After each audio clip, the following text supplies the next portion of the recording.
When you find the true love of your relationship with God, you'll go through a phase where you think you've lost feelings for the person that you love. So obviously for the past few videos I've been talking about my experience in a relationship with someone that I love very dearly. Long story short, it didn't end up working out due to several reasons and things that I needed to do for my growth, and she had to do her stuff as well.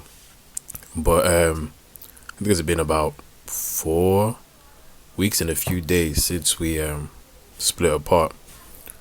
And you know, in between that time I did a lot of inner work, and I pursued a relationship with God, like a genuine relationship, like just wanting him for nothing else. And it was weird because this morning, or yesterday morning, after having intense feelings for this person, I kind of like woke up and had this kind of like sad feeling because I thought I lost feelings for this person. And that was scary or sad for me because it's like, this person was like my best friend. We could talk about anything. We laughed so much together. So many good memories, places that we've been to. So it's one of them ones where the reason why I was scared is because I don't want to lose feelings for this person. And I was kind of sat there like praying to God, asking him, why do I feel this way? Why do I feel like my feelings are going and things of that nature? Why do I not feel that much anymore? And the enemy was in there, my head, like, just saying a bunch of negative stuff, like, whatever. When the enemy talks, you never listen or pay any attention to it. So you just go straight into prayer. That's what I always do, just go straight into prayer. And I got like a comforting feeling from the Lord that I just learned how to love more maturely. At first I was a bit confused, like what does it mean to love more maturely? Because I thought the way I was loving was mature. But I got a revelation that it's like, to love somebody and have a genuine relationship that lasts. Yes, I've always spoke about you need to have God at the center of it.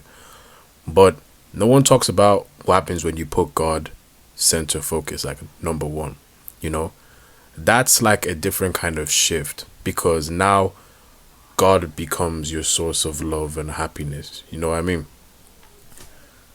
And it's scary for a lot of people because like, then what happens to your partner? If you're so in love with God and God is the love of your life and you're very satisfied and content with God, what does that mean for the person that you are marrying or in a relationship with? I want to start off by saying it doesn't diminish their value. A lot of people got a bit mixed up thinking that just because they found love with God, they do this degrading thing, which I don't like, where they kind of say, oh, my partner is just a human or just this, that, and that. And it's like, damn.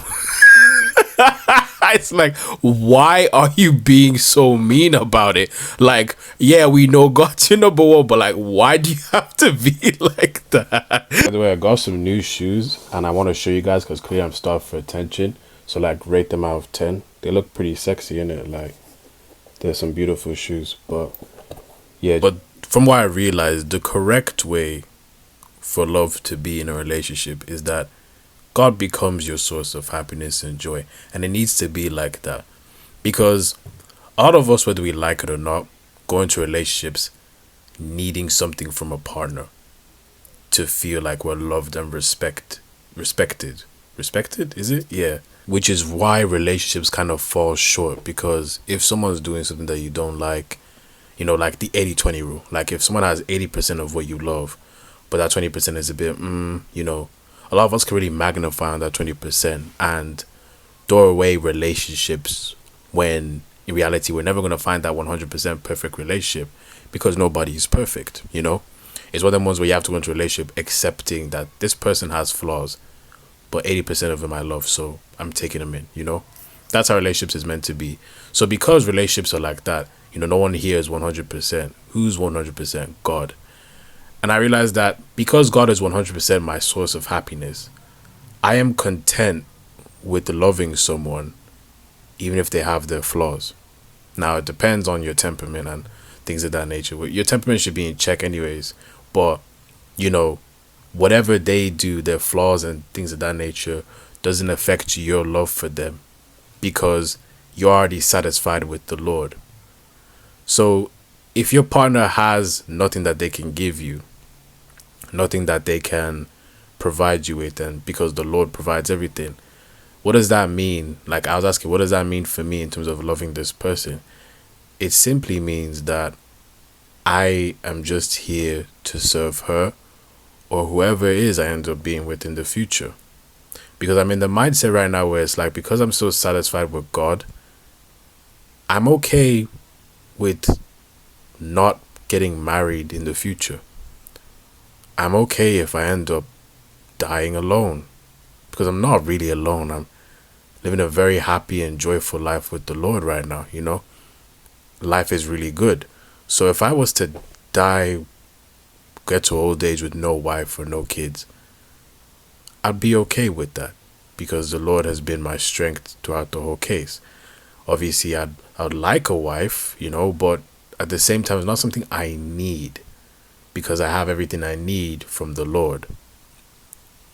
And that's why I kind of sat there and I realized that, oh, okay, you know, and it goes to show that whenever you're in a relationship, love isn't just the feeling, because the feeling is fulfilled by the Lord. Love is like a choice that you choose to marry someone. And how would you choose to marry someone? Well, you know them by their fruits, from the Bible said. So love, joy, peace, patience, kind of good favors, gentleness, self-control. And if your partner has those things, you know, then that's how you pick a suitable partner. But to go to your partner and depend on them for certain things to be done to make you happy, that's where you're going to struggle. Because a lot of people are looking for their happiness and their peace of mind from their partner. When in reality, your partner is flawed. Your partner is going to make mistakes.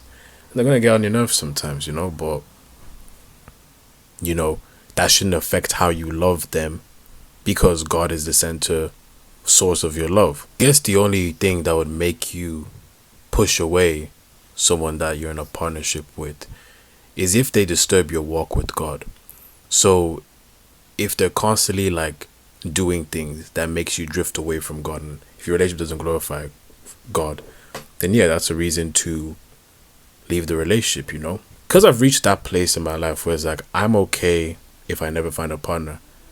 I wouldn't settle for a woman that's not in the same mindset as me. Because I wouldn't want a woman that isn't 100% happy with God. The woman I'd want to be with in the future is a woman that comes into the relationship with the mindset that she's okay being single and dying alone, you know? And now it's like two people meeting where it's like we don't need each other for anything at all. But we've chosen to look at each other and just serve each other to the day that we die. That decision that, well, I'm happy with the Lord, and so am I. But I'm choosing you to give my all and share all the good things that God has given me. I'm choosing you as well.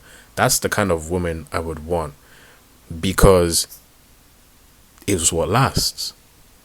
You know, that's what sticks.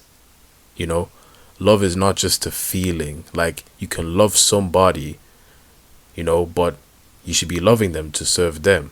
And I think that's what makes the love so beautiful, serving each other.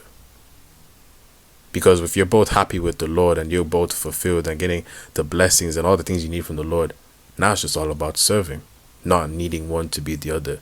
Because I guess in relationships, you can always put this unnecessary demand or expectation without even realizing it, you know? That's not how it's meant to be. That's why I kind of smiled, because it's like, yeah, I love this woman more than anything, you know? But I'm content if we never see each other again. I'm content if we never speak again. I'm content if nothing happens again, because it's like, I'm happy where I'm at. And whichever woman I marry in the end, her or anyone, I want them to be in the same mindset as me. I don't want to be in a relationship if it's not that. Moral of the story, guys. Your source of happiness should be the Lord. Don't ever depend on your partner for it, because it's too much of an expectation. And that too much of an expectation, there's going to be constant bickering. and arguments, and it's gonna tear you guys apart because it's just too much. How can you expect a perfect love from somebody who has flaws? The only one who can give you a perfect love is God. And then when you get your love from God, now it's about choosing someone that you choose to love to the day you die. Just a food for thought. Hope you guys enjoyed and got information from that. God bless and take care.